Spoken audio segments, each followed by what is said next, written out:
আমার ফোনে এই যে দাড়ি সাদা সাদা দাড়িওয়ালা একটা ছবি দেখার কারণে ছাত্রলীগ ধরে গেস্টুমে আমাকে ব্যাপকভাবে মারধর করেছে। 2019 সালে যখন বুয়েটে আবরার ফারুককে পিটিয়ে হত্যা করা হলো, তারপরে বুয়েটে ছাত্র রাজনীতি নিষিদ্ধ করা হয়। আমি কোনোভাবেই ছাত্র রাজনীতি নিষিদ্ধ এই বক্তব্যের সাথে একমত না। আমাদের শিক্ষার্থীরা যখন আন্দোলন চলছে তখন 9 দফার কথা আসলো, 9 দফায় ছাত্র রাজনীতি নিষিদ্ধের কথা আসলো। কেন এটা আসলো সেটা আমাদের বিবেচনা করা প্রয়োজন।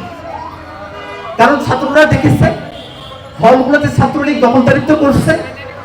কোনো একটা আন্দোলনে কোনো শিক্ষার্থী সে অংশগ্রহণ করতে যাচ্ছে, ছাত্রলীগ তাকে ধরে নিয়ে গিয়ে যেমন করে অত্যাচার করা দরকার সর্বোচ্চ রূপে তাদের উপরে অত্যাচার করছে।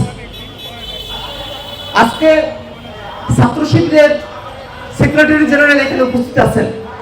বিগত সময়টাতে ছাত্র শিবির পছন্দ করেন বা ছাত্র শিবিরের কোন কর্মী এই পরিচয়টা দিয়েও এই ক্যাম্পাসে কেউ আসতে পারে নাই। আজকে মেঘ এখানে খুব সুন্দর করে বসে আছে, কথা বলছে। ছাত্র রাজনীতি যে সময়কালটা আমরা বলতেছি, ওই সময়ে মেঘ এই স্থিতি দাঁড়িয়েছিল, তাকে ধরে এখানে মারধর করা হয়েছে। ছাত্রলীগের তৎকালীন ঢাকা বিশ্ববিদ্যালয়ের সেক্রেটারি এই মারধরের আঞ্জামটা করেছেন।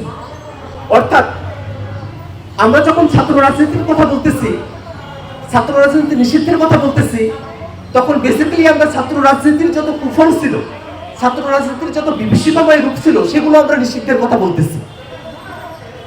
আমরা ওই সময়ের কথা মনে করি। 2019 সালে যখন বুয়েটে আবরার ফারুককে পিটিয়ে হত্যা করা হলো, তারপরে বুয়েটে ছাত্র রাজনীতি নিষিদ্ধ করা হয়। আমি কোনোভাবেই ছাত্র রাজনীতি নিষিদ্ধ এই বক্তব্যের সাথে একমত না। যখন বুয়েটে ছাত্র রাজনীতি নিষিদ্ধ করা হলো, তখনও সাংবাদিকরা যখন আমাকে জিজ্ঞেস করেছে, তখন আমি বলেছি যে সামগ্রিকভাবে আমি ছাত্র রাজনীতি নিষিদ্ধের পক্ষে নই।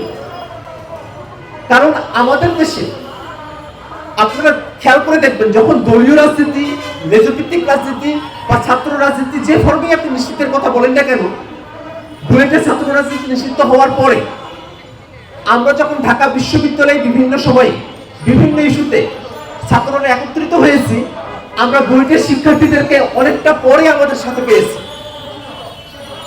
আমরা বুয়েটের শিক্ষার্থীদেরকে আমাদের সাথে অনেকটা পরে কেন পেয়েছি জানেন? কারণ বুয়েটের শিক্ষার্থীরা তারা ভয়ে থাকতো যে তাদের ওখানে ছাত্র রাজনীতি নিষিদ্ধ, সে যদি কোনো একটা আন্দোলনে পার্টিসিপেট করে তারপরেও তাকে ওখানে কি করা হবে, বহিষ্কার করা হবে। ছাত্র রাজনীতি নিষিদ্ধ বলতে এইরকম পর্যায় পর্যন্ত ভাবা হয়েছে বুয়েটে। ছাত্র রাজনীতি নিষিদ্ধ এই বক্তব্যের সাথে আমি একমত না। তাহলে কিসের সাথে আমি একমত? আমি একমত হচ্ছে ছাত্র রাজনীতির নামে যা করা হয়েছে, অর্থাৎ চাঁদাবাজি, টেন্ডারবাজি, গেস্টরুম, গণরুম, অত্যাচার, নির্যাতন, ইভেন আমাকে গেস্টরুমে ডেকে নিয়ে আমার ফোন বের করে আমি কাদের কাদের ওখানে লাইক দিতেছি সেটা পর্যন্ত চেক করা হয়েছে। আমি একটা ঘটনা বলি। ইসলামিক ফাউন্ডেশনের ডিজি ছিলেন, ওনার দাড়ি ছিল অনেক বড় বড়। উনি একজন বিচারক ছিলেন। আমি যেহেতু ল ডিপার্টমেন্টে পড়তাম, তো উনি একজন বিচারক থাকার পরে উনি ইসলামিক ফাউন্ডেশনের ডিজি হয়েছিলেন। এটা আমার কাছে একটা অনুপ্রেরণার বিষয় ছিল। আমি ওনার ছবি আমার ফোনে সেভ করে রেখেছি। আমার ফোনে এই যে দাড়ি সাদা সাদা দাড়িওয়ালা একটা ছবি দেখার কারণে ছাত্রলীগ ধরে গেস্টুমে আমাকে ব্যাপকভাবে মারধর করেছে। এটা ছিল ছাত্র রাজনীতির একটা স্বরূপ, যেটা ঢাকা বিশ্ববিদ্যালয়ের সকল শিক্ষার্থী থেকে এসেছে।